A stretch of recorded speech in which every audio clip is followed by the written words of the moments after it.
Kabanata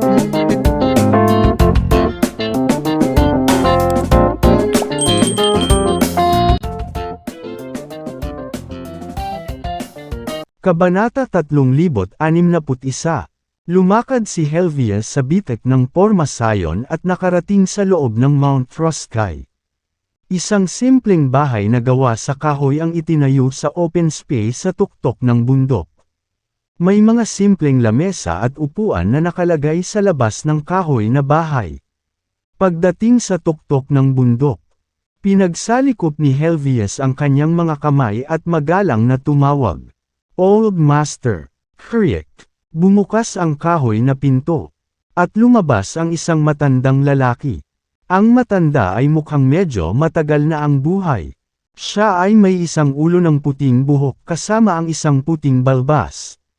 Nang makita ang matandang may puting buhok, agad na binati ni Helvias. Old Master. Ang matanda ay walang iba kundi ang nagtatag ng Elixir Pavilion na si Sylvester. Siya ay dapat na isang 7th Heaven Grand Emperor at kinilala bilang ang pinakamalakas na tao sa Boundless Realm. Siya ang may pinakamataas na cultivation rank sa mga kilala rin ang cultivation rank. Maraming mga powerhouse ang nawala sa mata ng publiko at hindi na naaalala ng mga tao. Anong problema? Lumabas si Sylvester sa kahoy na bahay at umupo sa isang upuan. Pinag-krus niya ang paa at tamad na iniunat ang katawan. Matandang Mazer. Ang ating pavilion ay magsasagawa ng isang kumperensya para mag-recruit ng mga bagong disipulo sa lalong madaling panahon. Para palawakin ang kapangyarihan ng Elixir Pavilion. Nagtipon kami ng mga alchemist mula sa buong mundo at kukuha kami ng cream of the crop. Nakikiusap ako sa iyo na umalis sa pag-iisa at maging isang hukom sa panahon ng kumperensya. Ang iyong hitsura ay tiyak na magpapalaki sa aming reputasyon. Bukod dito, dumating ako na may kahilingan mula sa isa sa mga opisyal ng Elixir Pavilion. Siya ay isang Grand Emperor sa 5th Heaven. Sumali siya sa Elixir Pavilion ilang epoch ang nakalipas. Matapos malaman ang iyong kahusayan sa bawat landas, gusto kanyang konsultahin at magtanong tungkol sa sarili niyang landas upang maabot ang mas mataas na ranggo. Nakatayo si Helvias sa tuktok ng hierarchy ng kapangyarihan ng Boundless Realm. Gayunpaman, nanatili siyang magalang kapag nakikipag-usap sa Old Master ng Elixir Pavilion. Kinawayan ni Sylvester ang kanyang kamay at sinabing, "Matanda na ako. Ayokong idamay ang sarili ko sa mga makamundong gawain. Isa pa, wala akong lakas para istorbohin ang mga bagay na ito. Ikaw na mismo ang bahala sa mga gawain ng Elixir Pavilion. Kung tungkol sa kahilingan ng opisyal para sa isang konsultasyon." Tanggihan siya. Bahagyang nadismaya si Helvias ngunit pumayag pa rin sa kanyang desisyon. Sige. Pagkatapos magsalita ay tumalikod na siya at aalis na sana. Biglang tumayo si Sylvester at tumingin sa mga puting ulap sa di kalayuan. Huminga siya ng malalim at sinabing, "Kahit na ilihim ko na ang sarili ko sa lahat ng oras na ito, hindi pa rin ako nakakagawa ng breakthrough. Napakahirap na makapasok sa 8th Heaven ng Grand Emperor rank."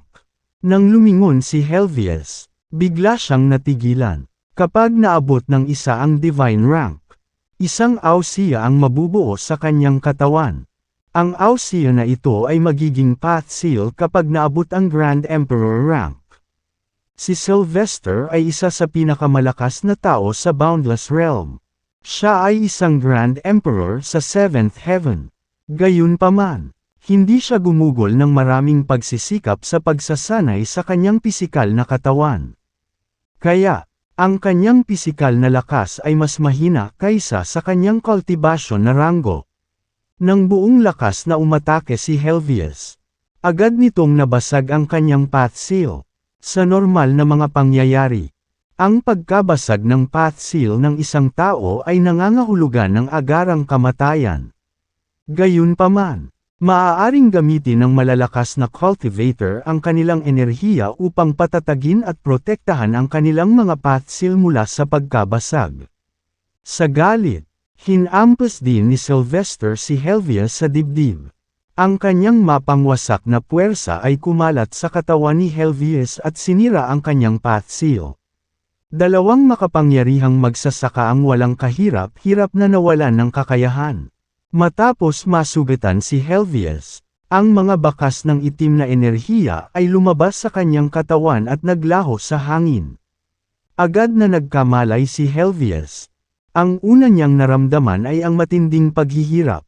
Siya ay isang powerhouse at agad na naramdaman na ang kanyang path seal ay nabasag. Ang landas na kanyang nilinang ay nawasak. Ang kanyang kakayahang lumaban ay epektibong napilayan. Anong nangyari? Nataranta si Helvius, nang makita si Sylvester na nasa lupa malapit na umuubo ng dugo. Mabilis siyang bumangon at sumugod sa kanya. Matandang guro. Anong problema? Old Master. Bumangon si Sylvester mula sa lupa at tinawag ang kanyang lakas upang patatagin ang kanyang nabasag na path seal. Old Master, wala akong alam. Anong nangyari? Mabilis na ipinaliwanag ni Helvius ang kanyang mga kalagayan. Ngayon lang, bigla akong nawalan ng malay. Nang kumalma si Sylvester ay huminga siya ng malalim. Siya ay nahuli sa sandali at kumilos ng padalos-dalos. Matapos kumalma, naramdaman niya ang natitirang curse power sa katawan ni Helvius. Bago ka pumunta dito, may nakilala ka bang makapangyarihang tao? Tanong ni Sylvester. Sumagot si Helvius. Wala pa akong nakontak na ibang powerhouses. Kamakailan lang ay nanatili ako sa Sky City. Ang tanging mga taong nakilala ko ay mga miyembro ng Elixir Pavilion. Paano ang opisyal na binanggit mo ngayon? Tanong ni Sylvester. Sa pag-uudyok ni Sylvester, agad na nahawakan ni Helvius ang nangyari. Tinanong niya, Old Master, iminumungkahi mo ba na siya ang nagplano nito? Bakas sa mukha ni Sylvester ang matinding pagniwi. Marahan siyang tumango at sinabing, malamang na siya ang may kagagawan sa pangyayaring ito. Baka kumilos na naman ang Sanctuary of Darkness. Ang layunin kaya nila ay lipulin ang Elixir Pavilion. Agad namang pinagsisihan ni Sylvester ang kanyang ginawa. Nagulat siya nang tambangan siya at agad na gumanti kay Helvius. Kung hindi niya ginawa iyon, hindi nila kailangang matakot sa Sanctuary of Darkness dahil si Helvius ay nasa kanyang kalakasan. Gayunpaman, pareho silang nasugatan ngayon. Ano ang mangyayari kung pipiliin ng Sanctuary of Darkness ang sandaling ito para salakayin? Mabilis na umalis si Helvius nang walang tigil. Pagkatapos, agad siyang naglabas ng utos na mag-set up ng isang formation sa paligid ng Elixir Pavilion. Sa panahong ito, walang pinayagang umalis.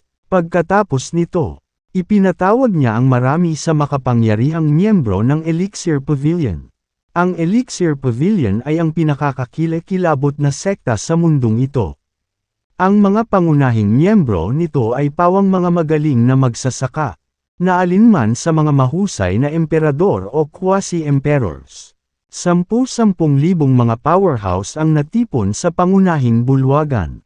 Lahat sila ay mga pangunahing miyembro ng Elixir Pavilion.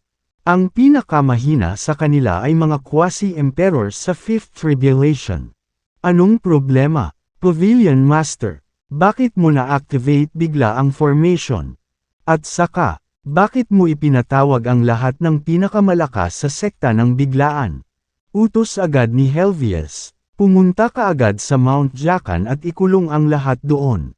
Nagulat ang lahat sa utos na ito. Ang Mount Jacan ay ang tirahan ng pinakamalakas na opisyal ng Elixir Pavilion. Sa pagpupulong, nagtanong si Jules, ano pong problema, Padre? Bakit ka nagpapadala ng mga powerhouse sa kinaroroonan ng aking guro? Nagdilim ang ekspresyon ni Helvius. Agad niyang sinabi, isagawa ang utos. Naiintindihan. Agad namang sumunod ang mga matatanda. Libo-libong powerhouse ang nagmarcha patungo sa Mount Jacan. Nagtagumpay si Jedranka sa kanyang misyon at hindi kumpiyansa na makakalaban niya ang buong Elixir Pavilion sa kabila ng pagiging Grand Emperor sa Fifth Heaven. Kaya, Mabilis siyang nakatakas at nakaalis na sa Elixir City. Lumulutang siya sa langit sa labas ng lungsod. Nang makitang aktibo ang pormasayon ng Elixir Pavilion. Isang nakakatakot na ngiti ang nabuo sa kanyang mukha. Tagumpay kong napilayan si Sylvester. Kahit na hindi sapat para patayin siya. Siguradong nasira ko ang path seal niya. Bukod dito, nasaktan din si Helvius sa proseso. Ngayong nasugatan ang parehong mga haligi ng Elixir Pavilion. Ang iba sa mga miyembro ay hindi maaaring magdulot ng banta laban sa amin. Bulong ni Jedranka Yevdokia. Pagkatapos ay nawala siya sa hangin.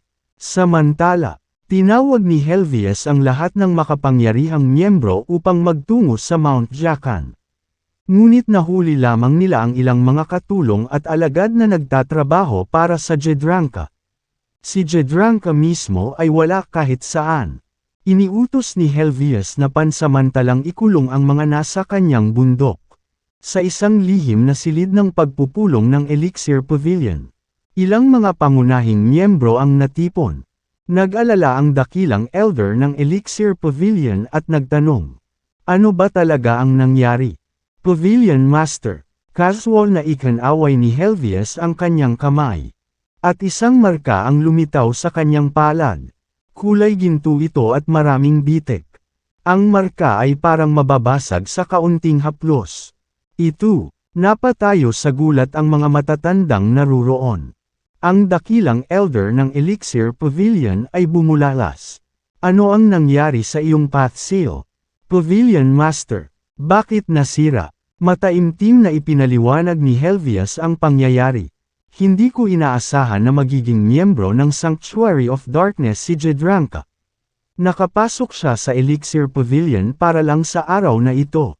Ngayon na ang Old Master's Path Seal ay nasira at ganoon din ang akin. Ang aming kakayahang lumaban ay lubhang nakompromiso. Kung ang Sanctuary of Darkness ay lilito ngayon, paano tayo lalaban? Malungkot ang ekspresyon ni Helvius.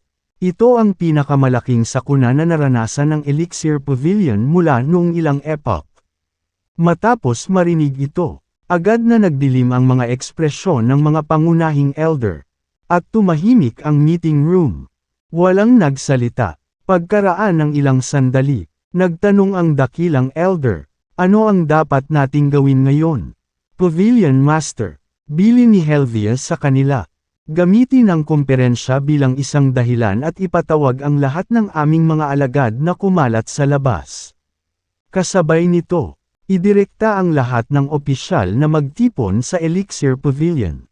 Sabihin na ang komperensya ay magaganap sa lalong madaling panahon. At plano naming magdaos ng isang engranding pagdiriwang. Dahil ang mga bagay-bagay ay dumating na sa ito. Maaari lamang nilang subukan na gawin ang pinakamahusay na out ng mga ito. Malamig nang umuso si Helvius at sinabing, sa tingin ba ninyo ay masisira ninyo ang Elixir Pavilion sa pamamagitan lamang ng paglabas sa akin at kay Old Master? Ang Elixir Pavilion ay may mahabang kasaysayan at matatag na pundasyon. Kahit na ang Sanctuary of Darkness ay isang misteryosong organisasyon na nagdulot ng isang kakilakilabot na sakuna sa nakaraan.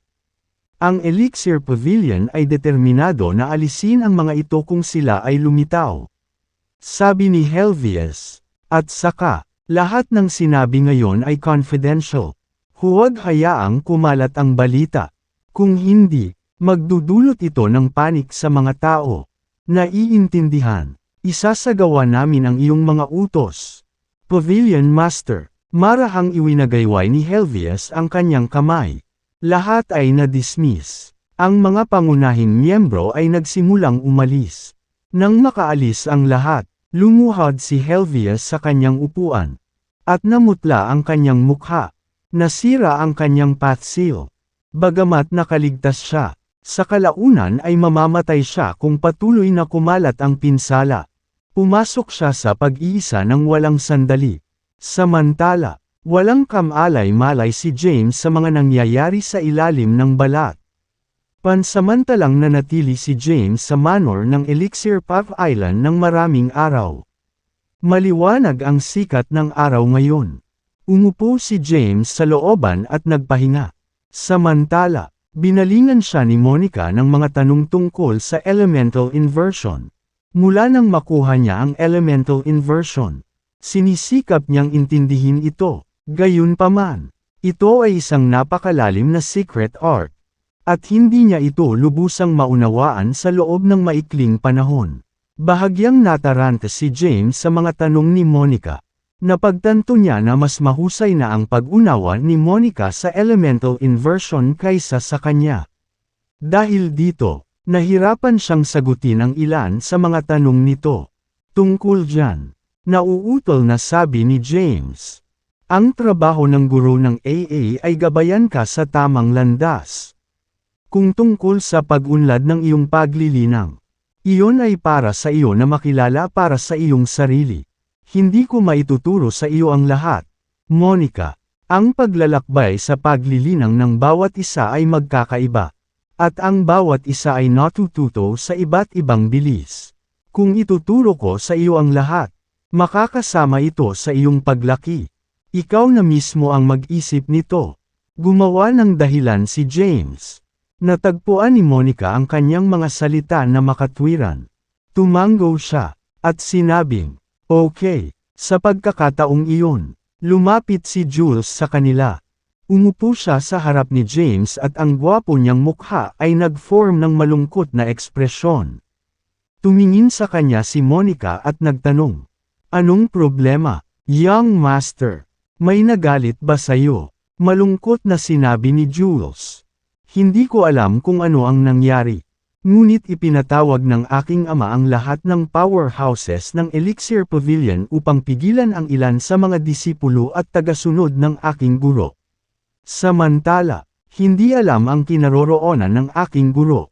Gusto kong makita ang aking ama. Ngunit napunta na siya sa pag-iisa. Alam ni Jules na may nangyari kay Jedranka. Ngunit wala siyang ideya kung ano ang sanhi nito. Nais niyang tanungin si Jedranka para sa paglilinaw. Ngunit hindi niya ito mahanap kahit ilang araw nang maghanap. Ginoo, Hayden, matatagalan bago ko maibigay sa iyo ang mga materyales na ipinangako ko. Pagkabalik ng tatay ko mula sa pag-iisa, ipapakilala kita sa kanya. Ang aking ama ay kasalukuyang namamahala sa Elixir Pavilion. Kailangan kong kumuha ng pahintulot niya bago ko maibigay ang mga materyales sa iyo. Kinawayan ni James ang kanyang kamay at sinabing, "Walang nagmamadali."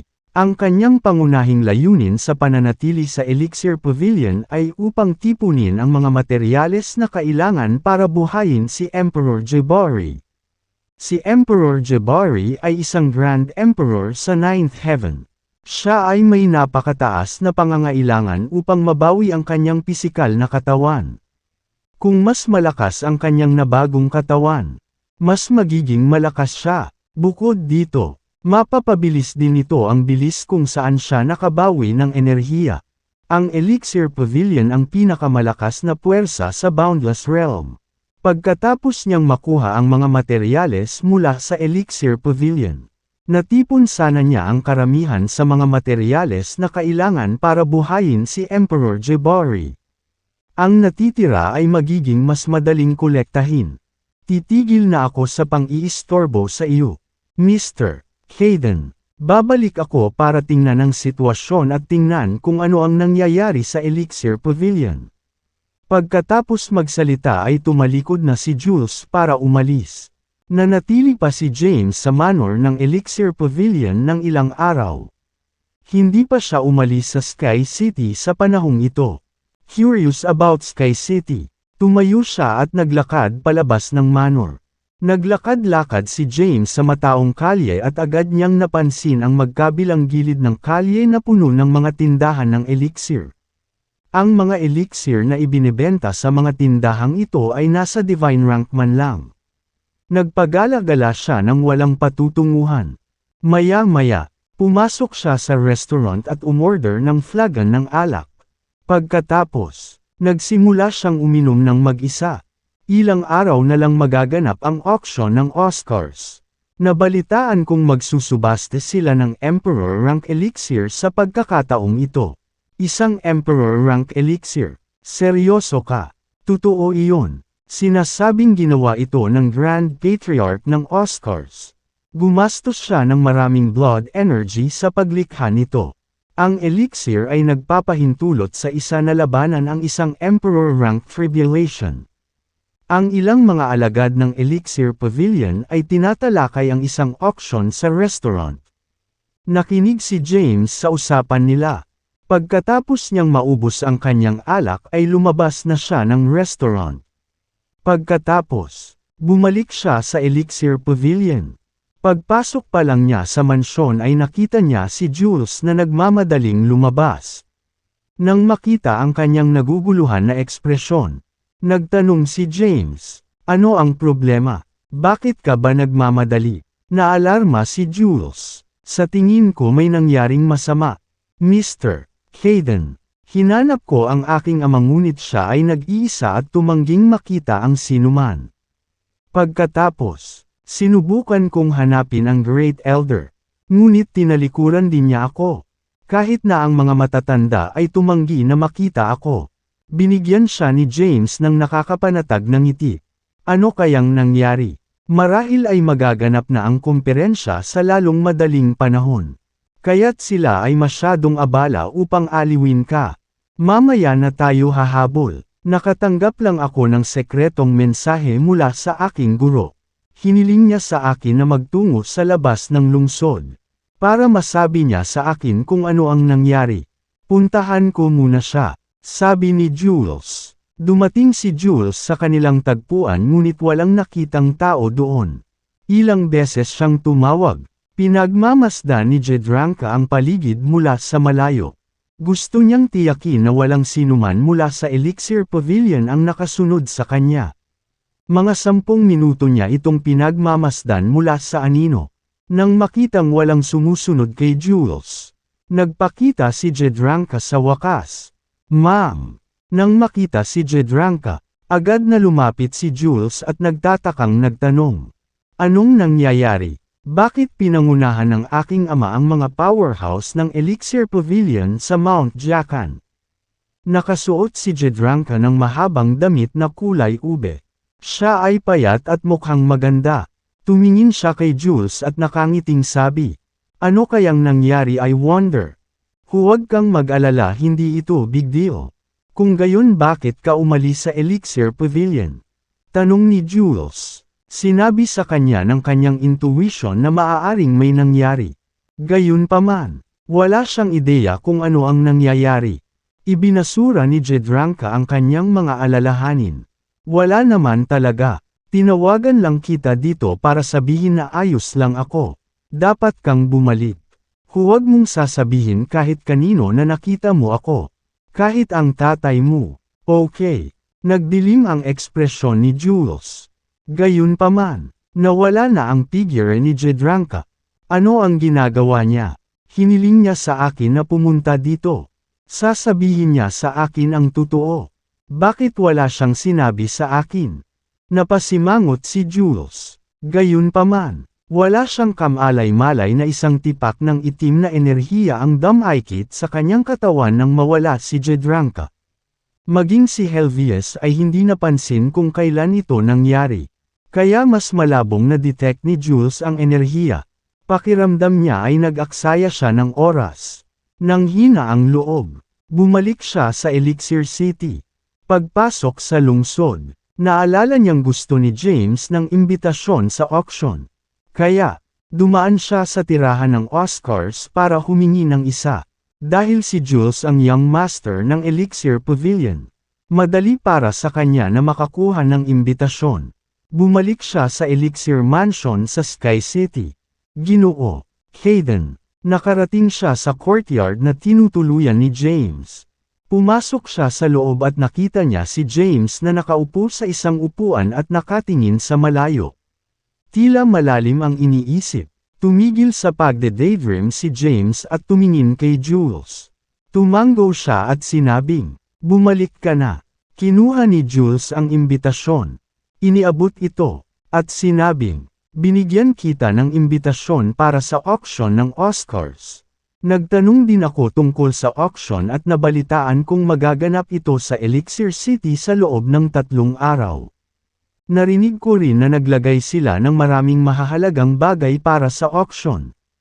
Gayunpaman, hindi sila humihingi ng Holy Stones, kundi Path Stones. Nakita ko, bahagyang tumango si James.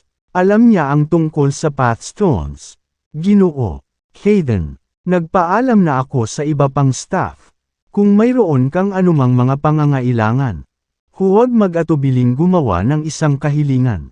Lahat ng tao sa Elixir Mansion ay nasa iyong beck and call. Nang matapos si Jules, tumalikod siya at umalis sa looban. Pagtalikod niya, biglang naramdaman ni James ang curse power kay Jules. Wait! Tawag ni James at pinigilan si Jules. Lumingon naman si Jules. Anong mali? Tinitigan ni James si Jules. Naramdaman niya ang curse power na nagmumula kay Jules. Bagamat saglit lang iyon, sigurado siyang curse power iyon. Gayunpaman, ang mga bakas ng curse power ay nawala. Hindi. Wala lang. Baka nagkamali ako. Kinawayan ni James ang kanyang kamay at sinabing, ayos lang. Ipagpatuloy mo. Sige, tumango si Jules. At umalis. Pagkaalis ni Jules, pumasok si James sa Celestial Abode. Si Emperador Jabari ay nasa pag-iisa pa rin. Samantala, si Nico ay nasa Celestial Abode din at naglilinang sa loob ng Time Chamber. Si Nico ay isang Fourth Heaven Grand Emperor na nagsisikap na pinuhin ang Aqua Collis upang higit pang mapahusay ang kanyang bloodline. Aabutin ng mahabang panahon para maabot niya ang Fifth Heaven ng Grand Emperor rank. Magalang na binati ni Nova si James. Master, tinanong ni James, Nova, mayroon bang mga bato ng landas sa Celestial Abode?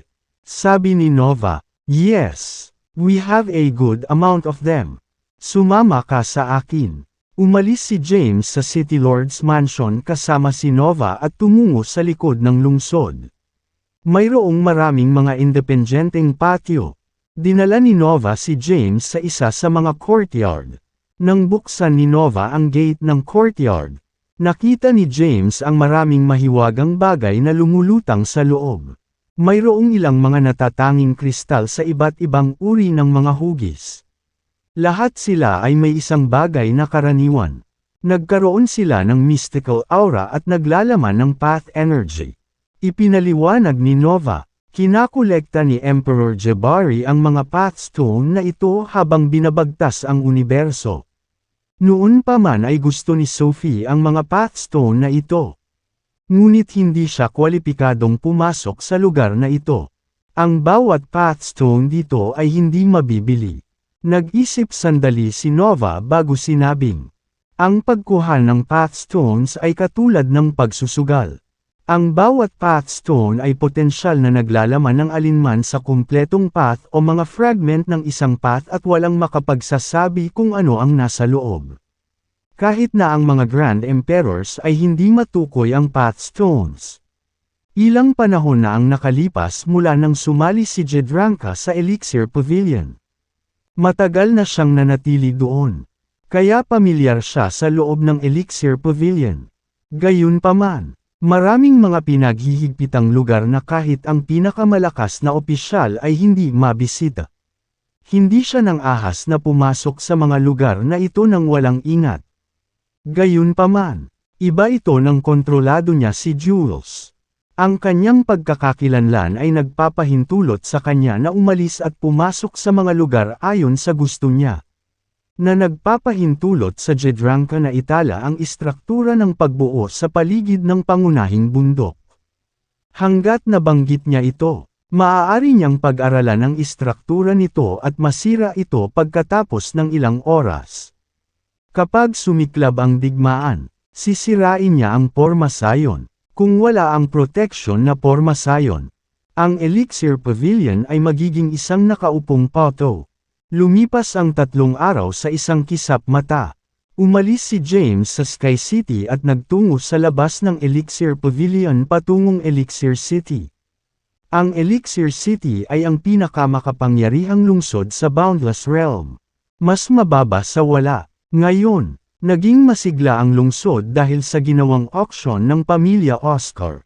Inanunsyo ng Oscars na magkakaroon sila ng Emperor rank elixir para sa bidding. Ito ay may kakayahang tumulong sa isang tao na makayanan ang isang Emperor Tribulation. Ang isang elixir na maaaring lumaban sa isang Emperor Tribulation ay napakahalaga. At maraming powerhouse ang nag-aagawan para dito. Bukod sa Emperor rank elixir, marami pang mahahalagang bagay. Nabalitaan na ang Oscars ay nagkataon na natuklasan ang mga sinaunang guho at nakahukay ng maraming mahahalagang bagay. Kabilang ang Imperial Weapons. Ang Oscars ay gumugol ng maraming pagsisikap sa pagsulong ng kanilang auction. Dumating si James sa pasukan sa auction ng madaling araw. Napakalaki ng lugar ng auction. At libo-libong gwardya ang nakatalaga sa pasukan. Ang mga bantay ay pawang makapangyarihang magsasaka. Ang pinakamahina ay nasa ikatlong yugto ng Divine Rank. Marami rin sila sa Quasi-Emperor Rank. Ang pinuno ng mga gwardya ay isang Grand Emperor at isang pangunahing miyembro ng Oscars. Pumasok ang mga magsasaka dala ang kanilang mga paanyaya sa maayos na paraan. Sumama din si James sa pila. Hindi nagtagal. Nakarating siya sa security checkpoint. Pagkatapos, pumasok siya sa lugar ng auction sa gabay ng isang tauhan ng auction. Napakalaki ng venue at kayang tumanggap ng 100,000 katao ng sabay-sabay. Bukod dito, may mga hiwalay na pribadong silid. Ang auction hall ay makikita mula sa mga pribadong silid na ito. Maghintay ng ilang sandali, sir. Magsisimula na ang auction sa lalong madaling panahon. Magalang na ibinalita ng babaeng staff na nagdala kay James sa silid. Bahagyang iwinagayway ni James ang kanyang kamay at sinabing, "Sige, sige, tiyak. Doon ako sa pinto kung may kailangan ka." Ang mga pribadong silid ay isang simbolo ng kapangyarihan. Ang mga nakakuha ng mga pribadong silid ay mga kilalang tao. 1/3. Hindi alam ng staff kung paano nakakuha ng imbitasyon si James sa isang pribadong silid. Ngunit hindi siya nang ahas na maging masungit sa kanya. Malaki ang private room at may malambot na upuan sa loob. May mga Empyrean fruits din na nakalagay sa mesa. Pati na rin ang isang booklet. Kinuha ni James ang booklet at nirepaso ito. Itinala ng booklet ang mga bagay na isinusubasta. Casual na bumaligtad si James at nakitang medyo mahalaga ang mga item. Lahat sila ay mahalaga at lubos na hinahangad ng mga magsasaka. Gayunpaman, karamihan sa mga bagay na ito ay walang silbi sa kanya. Mababa ang kanyang cultivation rank. Kaya hindi niya magagamit ang mga ito. Likido ng Tribulation. Nakarating si James sa likod ng listahan at napansin ang isang hindi pangkaraniwang bagay. Ipinakilala ito ng booklet bilang isang mahiwagang likido na nabuo sa panahon ng isang heavenly tribulation na maaaring magpainit ng katawan ng isang tao at mag-ayos ng primordial spirit ng isang tao. Matapos makita ang pagpapakilala, agad na tinanong ni James si Nova sa loob ng Celestial Abode. Nova, si Emperador Jabari ba ay nasa pag-iisa pa rin? Oo. Maaari mo ba siyang kunin para sa akin? May nakita akong isang bagay na maaaring maging kapaki-pakinabang sa kanya. Sige, agad na umalis si Nova sa lugar at pumunta kung saan nagtago si Emperor Jabari. Pagkatapos, ginayang niya si Emperor Jabari, na nakatutok sa kanyang paglilinang. Hindi nagtagal, tinanong ni Emperor Jabari, "James, ano ang nahanap mo?" Sumagot si James, "Tribulation Liquid." Tila, ito ay isang mahiwagang likido na nabuo sa panahon ng isang heavenly tribulation. May kakayahan itong palamigan ang katawan at ayusin ang primordial spirits. Likido ng tribulation. Nagulat si Emperor Jabari sa natuklasan. Maliwanag na alam ni Emperor Jabari ang tungkol sa Tribulation Liquid. Ang Tribulation Liquid ay isang bihirang bagay na mahirap makuha. Ang kanyang primordial spirit ay makakabawi ng malaki kung siya ay ubusin kahit isang patak ng Tribulation Liquid. James, kailangan mong makuha ito sa lahat ng paraan. Bilin sa kanya ni Emperor Jabari. Naiintindihan. Sagot ni James. Pagkatapos, ipinagpatuloy ni James ang pagbuklat ng booklet. Binuksan niya ang susunod na pahina at nakita niya ang isang sinaunang leather scroll. Binasa ni James ang paglalarawan nito. Isang bagay na naiwan noong sinaunang panahon. Ito ay malamang na isang mapa. Nahukay mula sa Desolateness Ruins. Inilarawan lamang ng booklet ang item ng maikli. Emperor Jabari. Ano ang Desolateness Ruins? Tanong ni James kay Emperador Jabari, na nasa Celestial Abode. Gayunpaman, hindi rin sigurado si Emperor Jabari. Huminto sa pagtatanong si James. Ang lahat ng mga bagay na na-auction ay mahalaga. May ilang bagay na nakapukaw ng atensyon ni James. Nagpatuloy ang pagbuhos ng mga tao sa venue ng auction. Napansin ni James na ang mga naruroon ay nasa quasi-emperor rank man lang. Dahil ang venue ay maaaring tumanggap ng humigit kumulang 100,000 katao, mayroong hindi bababa sa 100,000 magsasaka na mas mataas sa quasi-emperor rank ang dumalo. Ha! Huminga ng malalim si James. Anong engranding kaganapan? Matapos makarating sa pinakamalakas na mundo sa Boundless Realm, napagtanto ni James na puno ito ng napakaraming mahuhusay na tao. Sa kanyang panahon sa Earth, hindi pa niya nakilala ang mga cultivator sa ganoong kataas na ranggo ng cultivation. Kaya naman, hindi niya napapansin ang kanilang tunay na kakayahan. Ngayon, mas sigurado siya na hindi mabilang na mga powerhouse ang umiiral sa labas ng Boundless Realm. Bagamat maraming Grand Emperors ang namatay sa digmaan noong Primordial Age, may iba pang nakaiwas sa pagkawasak at nakaligtas sa sakuna. Marami pang makapangyarihang magsasaka ang pumasok sa lugar ng auction. Naghintay si James ng halos kalahating araw. Sa wakas, nagsimula na ang auction. Isang magandang babae sa isang nakamamanghang damit na may walang kamali-mali na figure. Ang lumakad papunta sa entablado ng auction. Hello, everyone. Ako ang iyong auctioneer ngayon. Ang pangalan ko ay Julio Oscar. Nais kong taos-pusong tanggapin ang lahat sa Elixir City. Salamat sa lahat para sa pakikilahok sa auction na ito na ginanap ng pamilya Oscar. Simpleng pagpapakilala ni Julia sa sarili. Siya ay isang maganda at kaakit-akit na babae. Nang ngumiti siya, may nabuong 2 dimples sa mukha niya. Umalangaw-ngaw ang boses niya sa bulwagan. Walang karagdagang ado. Let's officially begin with the auction. Ang unang item ng araw ay isang Emperor Rank Elixir. Isang powerhouse ng pamilyang Oscar ang naglabas ng elixir at inilagay ito sa auction table. Umikot ang elixir sa isang malinaw na vial. Sa pamamagitan ng salamin, makikita ang isang gintong elixir na may mahiwagang linya.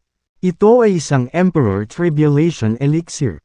Pagkatapos inumin ang elixir na ito, pansamantalang magiging immune ang iyong katawan sa pinsala ng Heavenly Tribulation at hahayaan kang madaig ng ligtas ang Emperor Tribulation. Gayunpaman, nalalapat lamang ito sa mga kapigatian sa ibaba ng 5th Heaven ng Grand Emperor rank. Hindi nito kayang labanan ang anumang mas malakas kaysa doon. Ang unang item sa auction ay ang Emperor Tribulation Elixir. Isang mahiwagang bagay na nagpapahintulot sa isa na ligtas na madaig ang isang Emperor Tribulation. Pino ito ni Benedict Oscar sa pamamagitan ng maingat na pagsisikap. Gumamit si Benedict ng hindi mabilang na Emperor Rank Herbs at Divine Rank Herbs para ihanda ang Emperor Tribulation Elixir. Maraming mga powerhouse ang agad na nagsimulang mag-bid laban sa isa't isa para sa Emperor Tribulation Elixir. Karamihan sa kanila ay nasa una o pangalawang langit ng Grand Emperor rank. At hindi partikular na nagawa, sa kabila ng kanilang kakulangan ng mga natamo sa Grand Emperor rank. Sila ay makapangyarihan pa rin. Ang pagiging isang Grand Emperor ay naglalagay na sa kanila sa tuktok ng Pyramid of Strength. Sila ay makapangyarihang mga magsasaka na madaling talunin ang iba sa pamamagitan ng pagtapak ng kanilang mga paa. Ang panimulang presyo ng Emperor Tribulation Elixir ay isang pathstone. Sa galit na pagbid ng mga Grand Emperors na ito, mabilis na tumaas ang presyo nito sa 300. Mga bato ng daan. Gayunpaman, hindi huminto ang bidding. Sa rate na ito, malamang na ito ay auction para sa isa. 000 pathstones. Nang makita ang nakakabaliw na mga bid ng mga taong ito, tinanong ni James si Emperor Jabari, ang Emperor Tribulation Elixir ba ay talagang napakahalaga? Mula sa Celestial Abode, sinabi ni Emperor Jabari, siyempre, mahirap gumawa at nangangailangan ng maraming materyales. Maaaring payagan ng Emperor Tribulation Elixir ang isang Grand Emperor na ligtas na makadaan sa isang Heavenly Tribulation. Ang isang Grand Emperor na nangangailangan nito ay madaling gugulin ang kanilang mga ipon sa buhay upang makuha ito. Maaari ka bang gumawa ng Emperor Tribulation Elixir? Tanong ni James. Alam ni James na makapangyarihan si Emperor Jabari, ngunit nagtataka siya kung makakagawa rin si Emperor Jabari ng ganoong mahalagang elixir. Haha, si Emperor Jabari ay tumawa ng mahina. Naintindihan naman agad ni James ang ibig niyang sabihin sa kanyang pagtawa. Matiyagang naghintay siyang matapos ang bidding. 1,000 pathstones. Isang powerhouse sa auction hall ang nagbid ng isa. 000 pathstones. Ito ay isang kamangha-manghang presyo para sa Emperor Tribulation Elixir. Mahirap makuha ang pathstones. At ang matitipid ng isang Grand Emperor sa buhay ay maaaring humigit kumulang isa. 000 pathstones. Matapos itaas ng powerhouse ang presyo sa isa. 000 pathstones. Agad na nabawasan ang bilang ng mga bidder para sa Emperor Tribulation Elixir. Gayunpaman, mayroon pa ring ilang mga bidder na determinadong makuha ito. At patuloy na lumaban para dito. 1,001 pathstones. 1,003 pathstones. 1,005 pathstones. Pagkatapos ng ilang round ng bidding, ang bid ng Emperor Tribulation Elixir ay kalaunan ay itinaas sa isa. 500 pathstones. Maraming Grand Emperors ang nag-aatubili na sumuko. Ngunit wala silang sapat na pathstones at walang pagpipilian kundi huminto.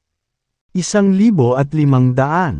Pupunta ng isang beses. 1,500. 2 beses. Tumayo si Julius sa auction stage at tumingin sa hindi mabilang na bidder sa auction hall. Nakangiting nagpahayag ang kanyang kaaya-ayang boses. Ang kasalukuyang bid ay 1,500 pathstones.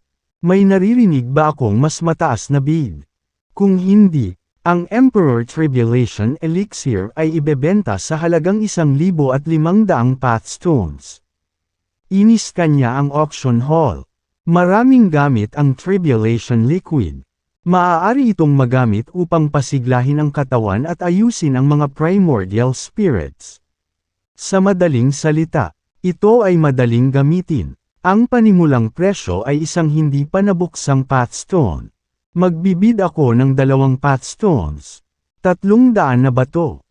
Kasunod ng pagpapakilala ni Julia, ilang mga powerhouse ang nagsimulang magbid para dito. Nanatiling matyaga si James at tinanong si Emperador Jabari sa Celestial Abode.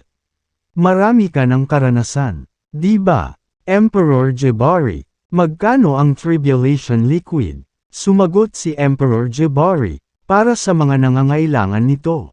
Ito ay hindi mabibili at nagkakahalaga ng pag-iipon ng buhay ng isang tao. Gayunpaman, ito ay walang silbi sa mga hindi nangangailangan nito. Nang marinig ito ni James ay bahagyang natigilan. Tinanong niya, kung gayon, ilang pathstone ang dapat kong i-bid para dito? Sinabi ni Emperor Jabari, hanggang kailangan mo. Nalibot ko na ang buong universo at nakipagsapalaran sa hindi mabilang na mga guho. Marami na akong nakolektang pathstones. Bukod dito, isa akong bihasang alchemist at nakakolekta din ako ng iba't ibang halamang gamot noong tumulong ako sa iba na magpino ng mga elixir. Agad na naunawaan ni James na ang Celestial Abode ay may napakaraming pathstones matapos marinig si Emperor Jabari na nagsasabi sa kanya na magbid hanggat kinakailangan. Nagpatuloy ang bidding sa auction hall. Ang mga nangangailangan ng Tribulation Liquid ay dahan-daang tumataas ang kanilang mga bid. Ang atmosfera ay tila nasa palengke sila. Dahil ito ay hindi kapani-paniwalang maingay. Alam ni James na magtatagal kung magpapatuloy ang bid sa ganitong rate. Nais niyang mabilis na mabili ang mga gamit na kailangan niya at umalis sa lalong madaling panahon. Pinindot ni James ang auction button sa kanyang table at sinabing, 1,000 pathstones. Habang sumisigaw ang mga bidder sa auction hall, lumiwanag ang isa sa mga private room. At umalangaw ang boses sa hall. 1,000 pathstones. Agad na tumahimik ang maingay na bulwagan. Ang mga powerhouse sa auction hall ay nagtaas ng kanilang mga ulo. Nakatingin sa pribadong silid na lumiwanag. Ang mga bidder sa mga pribadong silid ay mga kilalang tao. Ang pagiging isang makapangyarihang magsasaka lamang ay hindi sapat para ang isa ay may talaga sa isang pribadong silid. Ang isa ay kailangang maging malakas at mayroon ding nakakatakot na background. Kalimutan mo na, sumusuko na ako. Isang kilalang tao ang nag-bid para dito. Hindi tayo makakalaban. Kahit gusto namin. Hindi naman kami mananalo. Sino ang maaaring makipagkumpetensya sa isang tao na nagbibid ng 1,000 ng sabay-sabay? Maraming powerhouses ang sumuko sa bid. Habang inaakala ni James na siya ang mananalo sa bid, lumiwanag ang isa pang pribadong kwarto sa tapat niya. Isang paos na boses ang narinig mula rito. 1,100 bato ng landas. Nang marinig ang bid, maraming tao sa auction hall ang tumingin sa ibang pribadong silid na lumiwanag. Kawili-wili, 2 kilalang tao ang nagbibid para dito. I wonder kung sino sila. Marami sa kanila ang na-curious sa pagkakakilanlan ng 2 bidder. Ang lahat ay nagsimulang mag-isip ng mga pagkakakilanlan ng mga bidder sa mga pribadong silid na lubhang tumataas ang presyo ng pagbid para sa Tribulation Liquid. Ang mga uno and pathstones ay kakaunti at mahahalagang bagay na nabuo ng enerhiya ng langit at lupa. Mahirap kahit na makakuha ng isa. At ang isang Grand Emperor ay maaaring may natitipid na buhay na halos 1,000 pathstones lamang. Ang 2 bidder sa mga pribadong silid ay nagpaligsahan para sa Tribulation Liquid. Hindi inaasahan ni James na ang kabilang partido ay tataas ang bid sa 2,000 pathstones ng biglaan. Nagtataka siya tungkol sa pagkakakilanlan ng kabaligtaran na partido. Ngunit ang pribadong silid ay may mahusay na mga sukat ng paghihiwalay. Kaya, hindi niya makita ang tao sa kabilang pribadong silid.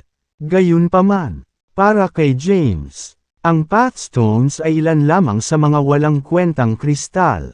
Hindi niya alam kung gaano kabihirang at kahalaga ang mga ito. Kaya naman, hindi nag-atubili si James na mag-bid. Pinindot niya ang button. At muling nagliwanag ang ilaw sa labas ng kwarto niya. Pagkatapos, umalangaw ang kanyang boses. 3,000. Nang marinig ang bid ni James, nag-alinlangan ang kabilang partido. Natahimik sandali ang auction hall. Sino ang maaaring makipagkumpetensya sa 3,000 pathstones? Lumipas ang oras sa minuto. Nanatiling tahimik din si Yulia.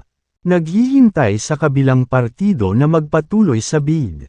Tinansya ng kanyang pamilya na ang Tribulation Liquid ay ibebenta ng humigit kumulang 1,000 Pathstone sa pinakamarami. Sa hindi inaasahang pagkakataon, itinaas ang presyo ng bidding sa 3,000. Maaaring patuloy na tumaas ang presyo, nang makitang maraming oras na ang lumipas mula noong huling bid.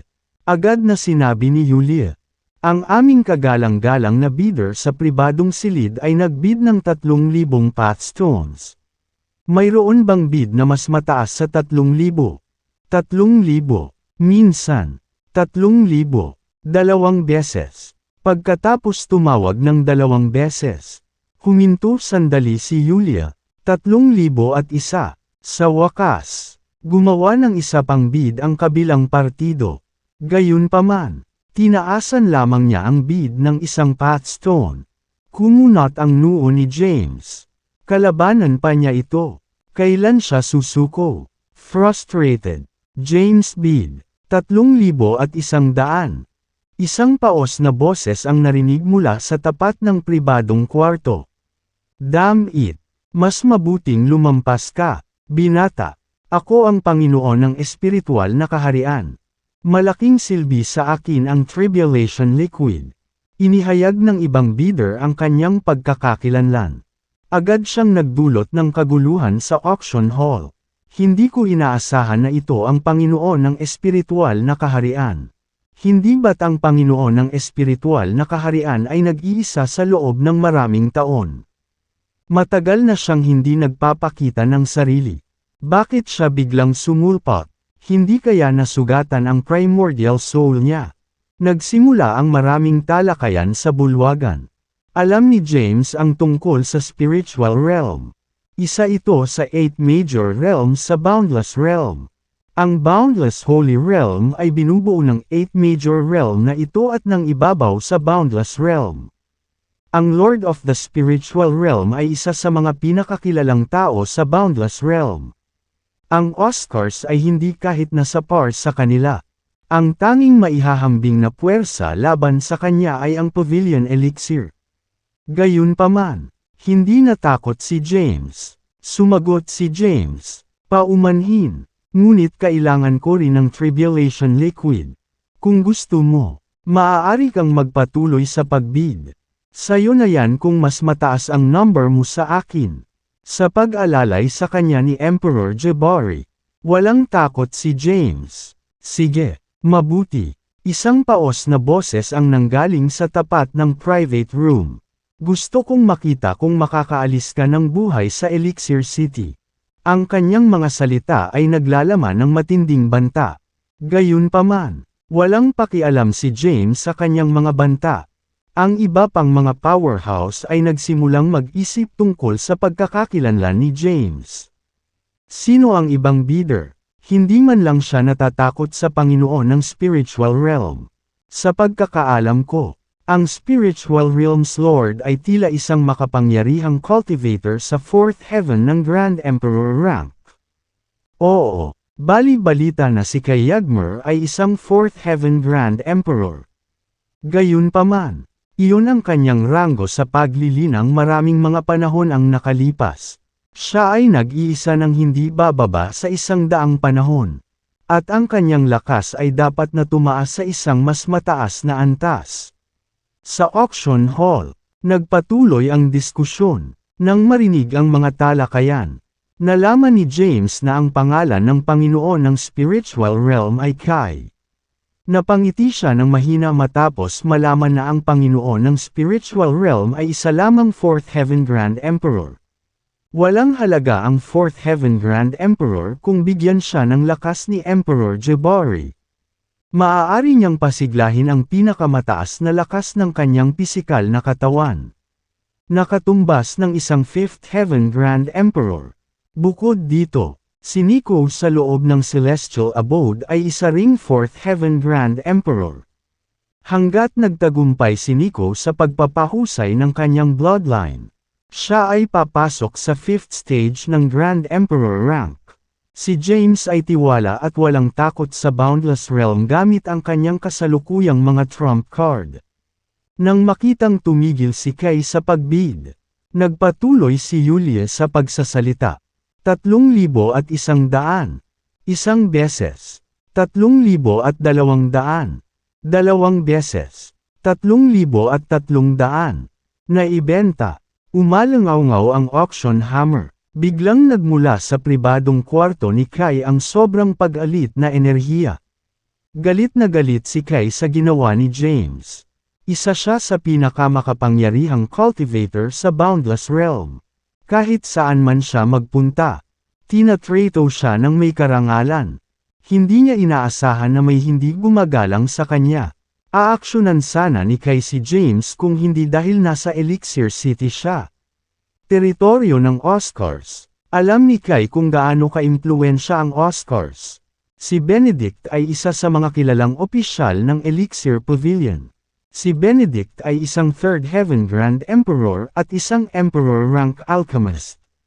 Maaaring makatakas si Kai sa pananakit sa isang Third Heaven Grand Emperor. Gayunpaman, hindi niya kayang masaktan ang isang Emperor rank alchemist.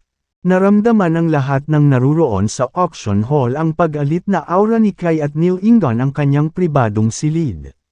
Sa huli, pinigilan ni Kai ang kanyang lakas. Nakahinga ng maluwag ang mga powerhouse. Napasulyap din si Yulia sa private room ni James. Bilang binibini ng Oscars, alam niyang private room ni James ang personal na hiningi ng imbitasyon ni Jules. Kanino nakuha ni Jules ang imbitasyon? Kung talagang na-offend niya si Kai. Magulo, isip ni Yulia. Gayunpaman, hindi siya nakialam sa labanan. Sa halip, nagpatuloy siya sa auction. Ang susunod na item ay isang sinaunang scroll na nahukay mula sa Desolateness Ruins. Mga 5 panahon ang nakalipas. Ang ating dakilang patriarch, si Benedict, ay nakipagsapalaran sa Desolateness Sanctuary at nakuha ang sinaunang balumbon pagkatapos ng makitid na pagtakas mula sa panganib. Pagkatapos magsaliksik sa sinaunang balumbon para sa ilang epoch, hindi pa rin namin malaman kung para saan ito. Ngayon, espesyal na inilabas namin ito para sa auction. Karamihan sa mga powerhouse ay alam ang tungkol sa Desolateness Sanctuary. Iyon ay isang ipinagbabawal na lugar. At totoo na ang mga ancestral god ay bumagsak doon. Gayunpaman, ito ay puno ng mga panganib. Kahit na ang isang Grand Emperor ay maaaring hindi mabuhay kung siya ay nakatagpo ng problema. Sa makatuwid, kakaunti ang mga Grand Emperors ang handang tumungo sa Desolateness Sanctuary para sa mga bundoon. Iilan lamang sa mga Daredevil ang handang ipagsapalaran ang kanilang buhay. Matapos marinig ang paliwanag ni Yulia, maraming powerhouse ang agad na sumang-ayon na ang isang bagay na nahukay mula sa Desolateness Sanctuary ay talagang nagkakahalaga ng ilang Pathstones. Nakumbinsi silang gumastos ng ilang Pathstones para makita kung may makukuha sila sa sinaunang scroll. Magbibid ako ng 5 Pathstones. Magbibid ako ng 10 Pathstones. Ang ilang mga powerhouse ay agad na nagbid para dito. Gayunpaman, ang pagbid ay umusad ng napakabagal. Nang ang bid para sa sinaunang scroll ay umabot sa 30 Pathstones. Tumigil ang pagbid. Walang nag-isip na ito ay nagkakahalaga ng higit sa 30 Pathstones. Kahit na ang isang makapangyarihang pamilya tulad ng mga Oscar ay hindi maisip ang sinaunang balumbon. Sa makatuwid, maaaring hindi nila ito magamit kahit na manalo sila sa bid. Kaya naman, karamihan sa kanila ay ayaw bumili ng walang kwentang bagay at mas interesadong makakuha ng mga praktikal na bagay. Gayunpaman, nadama ng mga Oscar na ang sinaunang balumbon ay hindi mabibili ng salapi. Inaasahan nila na ang sinaunang balumbon ay ibebenta ng hindi bababa sa 3,000 Pathstones. Sa makatuwid, tinukoy nila na ang bid ay dapat na hindi bababa sa 5 Pathstone na mas mataas sa bawat pagkakataon. Gayunpaman, iba ang sitwasyon sa inaasahan nila. Nang makitang walang gustong magbid pagkatapos ng 30 Pathstones, Pinindot ni James ang button sa kanyang table at sinabing, 40 path stones. Nadama ni James na maaari niyang bilhin ang sinaunang balumbon upang pag-aralan ito. Hindi ito maisip ng mga Oscar, ngunit maaaring maunawaan ito ni Emperor Jabari. Baka may makuha talaga siya dito. Nang magbid si James ay sumunod na rin si Kai.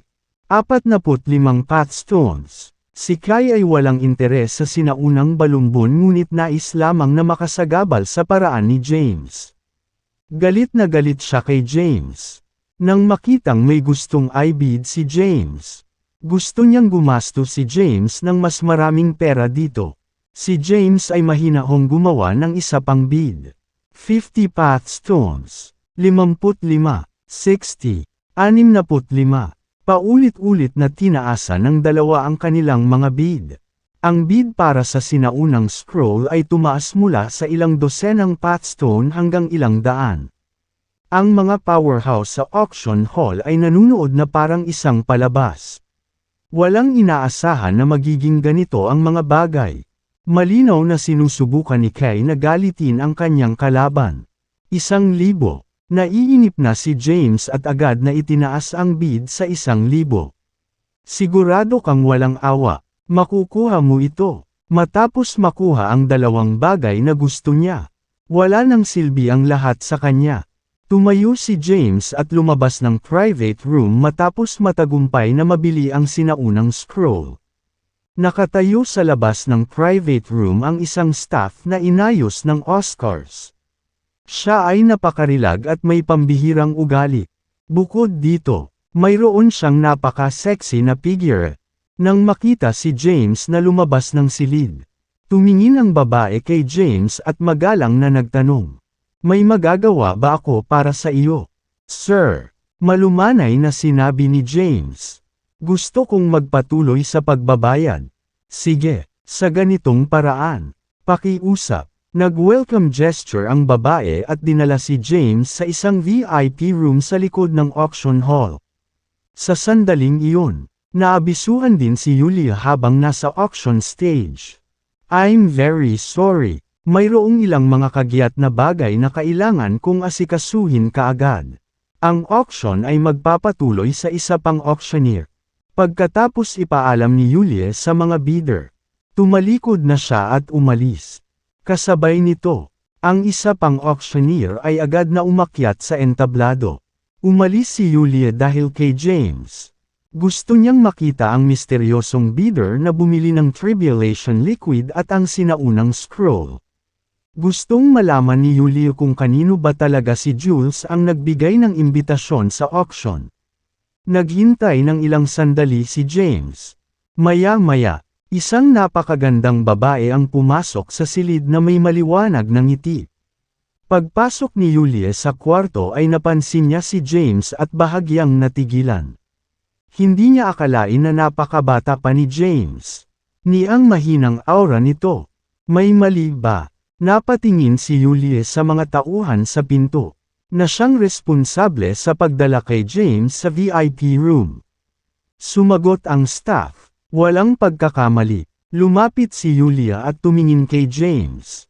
Umupo siya sa tapat niya at nakangiting sinabi, "Hello, ang pangalan ko ay Yulia Oscar." Bahagyang tumango si James bilang tugon. Kinuha niya ang pathstones mula sa Celestial Abode at sinabing, "Narito ang pathstones. Ibigay mo sa akin ang mga bagay na ibibid ko." Kinuha ni Yulia ang maliit na pouch na iniabot ni James. Binuksan niya ito at maingat na binilang ang pathstones. Matapos makumpirma na ito ang tamang numero, ngumiti siya. Naintriga siya kay James. Isang taong magsasaka na may lakas lamang ng isang sage. Gayunpaman, handa siyang mag-splurge at hindi man lang natatakot sa isang powerhouse tulad ni Kai. "Hindi pa kita nakikita, sir. Pwede ko bang itanong kung sino ka?" Tumingin si James sa kanya at mahinang sinabi, "Anong meron? Kailangan ko bang i-report sa iyo ang background ko para mabili ang mga gamit?" Natatawang sabi ni Yulia, "Hindi naman. Maghintay ka muna dito." Malapit nang dumating ang mga gamit mo. 2/3. Pagkatapos, pinitik niya ang kanyang mga daliri. Agad na pumasok sa kwarto ang isang gwardya sa pintuan. Iniutos ni Yulia, dalhin dito ang Emperor Tribulation Elixir at ang sinaunang scroll. Siyempre, young lady, tumango ang guard at umalis na. Samantala, nanatiling nakatitig si Yulia kay James. Tinanong ni James si Emperor Jabari sa Celestial Abode. Emperor Jabari, nakuha ko na ang Tribulation Liquid. Gaano karami sa iyong soul power ang maaaring mabawi? Nag-aalala siya kung gaano kalaki ang soul power ni Emperor Jabari na mababawi pagkatapos gamitin ang Tribulation Liquid. Sumagot si Emperor Jabari, depende ito sa pambihira ng Tribulation Liquid. Ha! Kahit ito ay may mga grado. Nagulat si James. Sinabi ni Emperor Jabari, oo, ang Tribulation Liquid ay isang mahiwagang bagay na nabuo sa panahon ng Heavenly Tribulation. Ito ay namarkahan sa iba't ibang ranggo.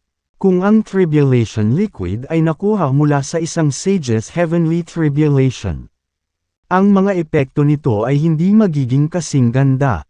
Kung nakuha ito mula sa Heavenly Tribulation ng Emperor rank, dapat nitong maibalik ang halos kalahati ng soul power ko.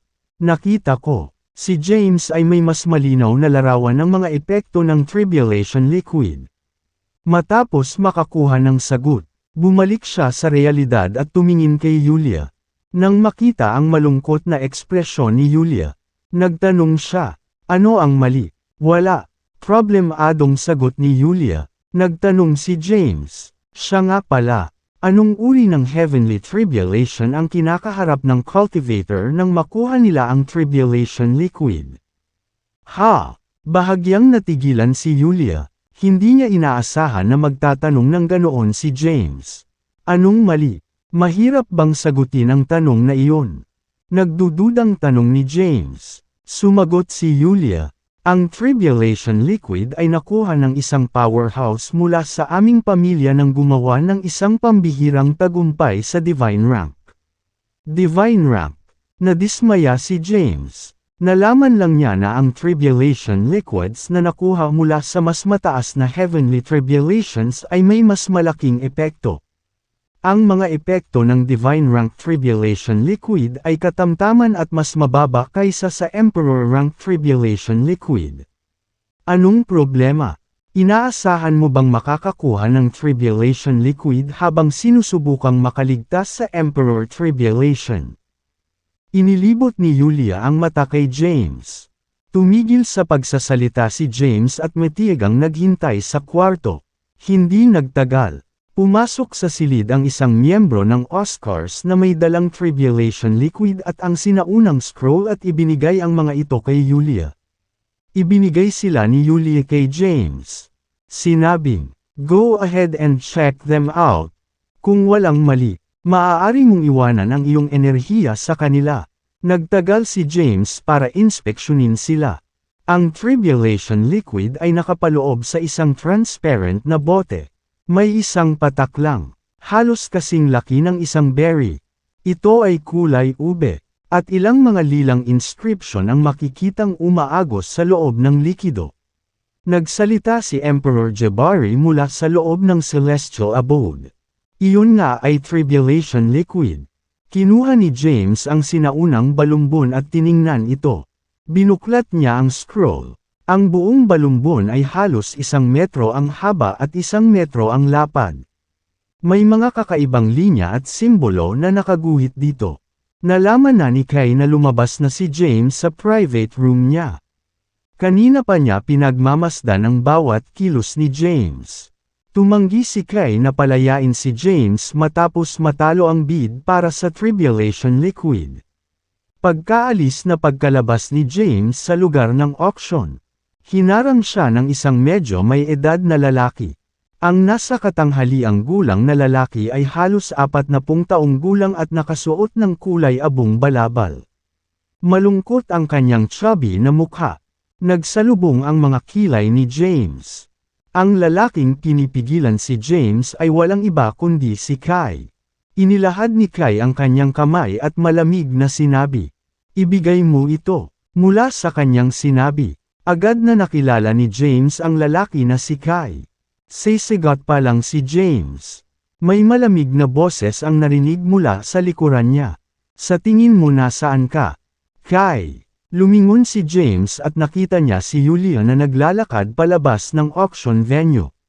Lumapit siya at tumayo sa harap ni James. Nakatitig kay Kai. Sinabi niya, "Nasa Elixir City ka, ang teritoryo ng Elixir Pavilion. How dare you pick a fight in Elixir City? Ms. Oscar, walang kinalaman sa iyo ang mga affairs ko." Bagamat natatakot si Kai sa Elixir Pavilion at sa mga powerhouse ng pamilyang Oscar, hindi nagbigay ng banta si Yulia sa kanya. Siya ay isang distinguished guest ng Oscars. Haharapin mo ang mga kahihinatnan kung paghawak mo sa kanya. Malamig na ngumuso si Kai at sinabing, umalis na siya sa auction house ng Oscars. Ano ang nangyayari ngayon? Balak ba ng Oscars na protektahan siya? Sabi ni Yulia, "Oo, paprotektahan siya ng Oscars." Napatingin si James kay Yulia. Hindi niya inaasahan na magiging ganoon kadesente itong tao. Malinaw niyang alam na si Kai ang Panginoon ng spiritual realm.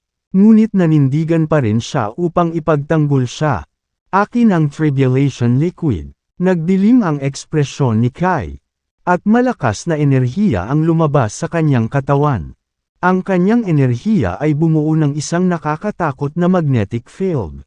Maging si Yulia, isang quasi-emperor, ay hindi nakayanan ang puwersa at napilitang umatras. Nagalit si Emperor Jebari sa sitwasyon. Magwala. Ginamit ni Emperador Jebari ang kanyang lakas. Casual na ikinaway ni James ang kanyang kamay. Sa sandaling iwagayway ni James ang kanyang kamay. Hindi mabilang na path ang lumabas mula sa kanyang kamay at nagtipon upang bumuo ng napakalaking lakas. Ito ay mabigat na path energy. Bagamat si Emperor Jebari ay nawala ang kanyang pisikal na katawan at isang bakas na lamang ng kanyang kaluluwa ang natitira. Ang kanyang pag-unawa sa iba't ibang landas ay nanatiling buo. Sa kanyang pag-aksyon, agad na napaatras si Kai.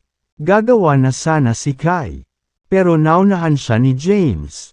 Naramdaman niya ang isang malakas na puwersa na lumaganap. At ang kanyang katawan ay sumabog. Bumagsak si Kai sa lupa. At nagkaroon ng mga bitak sa kanyang path seal. Anong klaseng path ito? Nabigla si Kai sa lakas ni James. Tama si Emperor Jebari. Hanggat gumagana ang kanilang plano at ang mahiwagang puwersa sa likod ng heavenly path ay naalis. Si James ay maaaring umabant sa antas ng isang ancestral god at maabot ang isang hindi pa nagagawang cultivation rank. Hindi ka ba natatakot sa karma sa pagtulong sa akin, Emperor Jebari? Tanong ni James. Nang talagang mahina siya, sinabi sa kanya ni Sophie na hindi siya madaling tulungan dahil maaakit nito ang karma sa kanyang sarili. Bahagyang ngumiti si Emperor Jebari at sinabing, walang dapat ipag-alala, sa sandaling minana mo ang celestial abode. Ang ating kapalaran ay magkakaugnay. Ang ginawa ko ngayon ay walang kwenta at hindi makakaapekto sa akin. Hindi na nagtanong pa si James. Inilabas niya ang sinaunang balumbon na binili niya sa auction at nagtanong. Ano ito? Kinuha ni Emperor Jebari ang sinaunang balumbon at sinuri ito. Pagkaraan ng ilang sandali, sinabi niya, ang mga isinulat sa balumbon na ito ay mga mahiwagang karakter mula sa unang panahon. Nakatagpo ako ng mga katulad na karakter sa isang pagkasira habang naglalakbay sa universo. Ganoon ba? Na-overwhelm si James. Tama siya na may isip ito ni Emperor Jebari. Pagkatapos ng lahat, nalakbay niya ang buong universo at nakipagsapalaran sa mga mapanganib na lugar. Hinahanap ang kanyang minamahal, si Yukia. Ibinaba ni Emperador Jebari ang sinaunang balumbon at nag-isip ng malalim. Maya-maya, dahan-dahan niyang sinabi, The primeval age was a glorious time. Ang mga Grand Emperor ay hindi ang limitasyon ng paglilinang.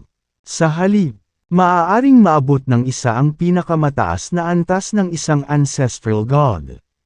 Gayunpaman, kakaunti ang maaaring maging ancestral gods. Ang mga karakter sa scroll na ito ay tinatawag na ancestral script. Ginamit ng ancestral emperors ang ancestral script para makipag-usap. Kinokontrol ng Heavenly Path ang lahat ng bagay sa universo at alam ang lahat. Gayunpaman, hindi matukoy ng Heavenly Path ang mga bagay na naitala sa ancestral script. Nakinig ng mabuti si James. Naunawaan niya na ang ancestral scripts ay nalampasan ang lahat ng iba pa at kahit na ang invincible Heavenly Path ay hindi maintindihan ang ancestral scripts. Tumingin siya kay Emperor Jabari at nagtanong, "Naiintindihan mo ba ang ancestral script?" Umiling si Emperor Jabari, na nagsasabing, "Nakita ko na sila noon at sinubukan kong pag-aralan ang mga ito. Gayunpaman, hindi ako masyadong sanay. Ang ancestral script sa scroll na ito ay napakakomplikado. At magtatagal ako ng ilang oras para maintindihan ito. Walang nagmamadali. Ubusin ko ang tribulation liquid at susubukan kong unawain ito pagkatapos kong mabawi ang higit pa sa aking espiritong kapangyarihan." Nagtanong si James, "Gaano katagal bago ka makarecover pagkatapos mong inumin ang tribulation liquid?" Sinulyapan ni Emperor Jabari ang tribulation liquid sa mesa at sinabing, "Malapit na, ma'am." Bahagyang tumango si James at naaliw sa sinabi ni Emperor Jabari. Hindi nagtagal si James sa celestial abode at umalis kaagad pagkatapos.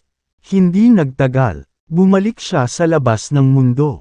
Elemental Ausias, Elemental Path Seal. Nasa sage rank lang siya at hindi pa nakakapag-cultivate ng Ausia. Kaya paano siya magkakaroon ng Path Seal? Samantala, ang kanyang mga laman loob ay naisama na sa 5 elemento ng Genesis. Ginamit niya ang kanyang kamalayan para ipatawag ang 5 elemento ng Genesis. 5 dakilang kapangyarihan ang lumitaw sa harap niya. Tumingin si James sa nalulungkot na si Monica at nagtanong, "Ito ba ang ibig mong sabihin?" Nagulat si Monica, hindi siya sigurado kung sila ay path seals. Ngunit naramdaman niya ang isang malakas na enerhiya na nagmumula sa 5 elemento ng Genesis. Natakot si James na may maramdamang kakaiba si Monica kaya dali-dali niyang iniligpit ang mga iyon. Tapos, awkward niyang sinabi, "You need to walk your own journey. Hindi kita masyadong matuturuan." Bumalik sa katinuan si Monica at sinabing, "As expected from you, sir. Ang iyong elemental path seals ay kamangha-mangha." Dahil si Monica ay isa pa ring quasi-emperor. Wala siyang ideya kung ano ang 5 elemento ng Genesis at naisip na ipinatawag ni James ang kanyang path seal. Bukod dito, karamihan sa mga Grand Emperors ay mayroon lamang isang path seal. Gayunpaman, si James ay may 5. Akala niya ay hindi kapani-pani walang kahanga-hanga si James. Nagulat din si Jules na nasa malapit lang sa nakita. Lumapit lang siya pagkatapos mailigpit ni James ang 5 elemento ng Genesis. Bago pa siya makita ay umalangaw ang boses niya. Nakakamangha iyon, Mr. Hayden. Parehong napalingon sa kanya sina James at Monica. Nag-thumbs up si Jules. "Napakalakas mo. Matagal na akong hindi nasisiyahan sa spiritual realms, Lord. Hindi ko inaasahan na gugulo ka niya. Tinuruan mo siya ng magandang aral. Pagsilbihan siya ng tama." Pagkaupo ni Jules ay nagsimula na siyang magdaldal. "Alam mo ba kung gaano kalaki ang kaguluhang naidulot mo pagkatapos mong kumilos laban kay Kai? Sinusubukan ng lahat ng powerhouse sa Elixir City na alamin ang iyong pagkakakilanlan." Napatingin sa kanya si Monica na nagtataka at nagtanong, "Ano ang nangyari?" Paliwanag ni Jules, "Mr. Nagpunta si Caden sa auction ng Oscars. Ngunit ang Panginoon ng spiritual realm ay ginugulo si Mr. Kayden at hinarangan pa ang kanyang landas. Sa huli, gumawa ng hakbang si Mr. Kayden at sinira ang kanyang path seal. Napakalakas mo, Mr. Kayden. Hindi nasaksihan ni Jules ang paggamit ni James ng kanyang path energy. Gayunpaman, nakarinig siya ng mga alingaw tungkol dito. Narinig niya mula sa isang Grand Emperor na nang kumilos si James. Hindi mabilang na path ang lumabas sa kanyang palad at nagsanim. Isang galaw lang, natalo na si Kai. Napahiya si James sa sinabi niya. Umubos siya at sinabing, "Nambobola mo ako. Gusto kong manatiling mas low-key." "Kailan ito nangyayari?"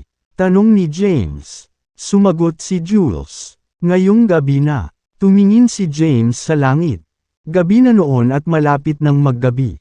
Tumango siya at sinabing, "Sige, fair na, okay.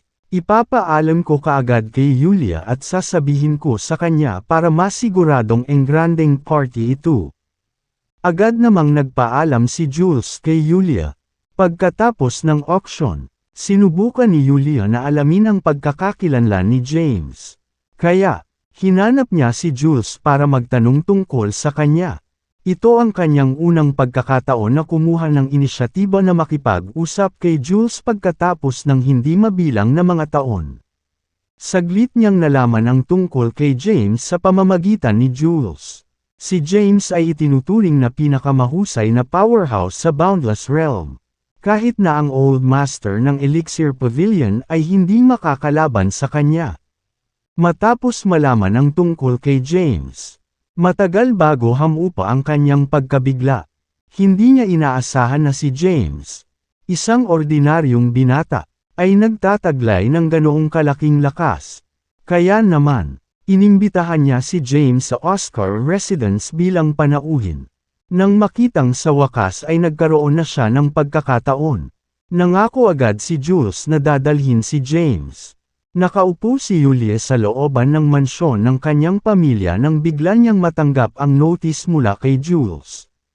Matapos marinig ang balita, siya ay natuwa at nabawi kaagad ang kanyang lakas. Mabilis niyang inutusan ang kanyang pamilya. Bilis! Lahat ng tao sa mansyon. Maghanda para salubungin si James. Nang marinig ang kanyang mga tagubilin, lahat ng miyembro ng Oscars ay mabilis na nagsimulang maghanda. Ang kanyang mga aksyon ay nakakuha ng atensyon ng ilang matatanda. Agad na nahanap ng isang elder si Yulia at pinagsabihan siya. "Anong ginagawa mo, Yulia, Great Elder? Iniimbitahan ko si James sa bahay namin bilang bisita. Siya ang makapangyarihang cultivator na bumili ng Tribulation Liquid sa auction at madaling natalo si Kai sa isang galaw." Tuwang-tuwang paliwanag ni Yulia. Nagulat si Saffron Oscar, ang dakilang elder ng Oscar. Sa kanyang mga salita, nandoon siya sa auction at alam niya ang hidwaan nina James at Kai. Nabalitaan din niya ang pananakit ni James kay Kai. Sinusubukan ng lahat sa Elixir City na alamin ang pagkakakilanlan ni James. Sa hindi inaasahang pagkakataon, naimbitahan ni Yulia si James sa kanilang bahay bilang bisita. Tumingin si Saffron kay Yulia at nagdududang nagtanong, "Paano mo siya nagawang imbitahan?" "Yulia," sagot ni Yulia, "maganda ang relasyon niya sa young master ng Elixir Pavilion na si Jules. Nagkakilala sila noong nag-training si Jules sa labas. Sa kasalukuyan, nananatili si James sa Elixir Mansion sa Sky City. Niyaya ko siya through Jules. Tama na ang Saturday sa ngayon. Kailangan kong paghandaan ang pagdating niya. Kailangan nating siguraduhin na hindi natin siya bibiguin." Pagkatapos magsalita, nagmamadaling tapusin ni Yulia ang paghahanda. Nag-isip sandali si Saffron. Saka tumalikod para umalis. Pakiramdam niya ay kailangang sabihin ito sa kanilang padre de pamilya. Isang nasa katanghaliang gulang na lalaki ang nakaupo sa isang lotus na posisyon sa isang lihim na silid sa loob ng likod bahay ng Oscar residence. Ang mga mahiwagang inscription ay lumabas sa kanyang katawan.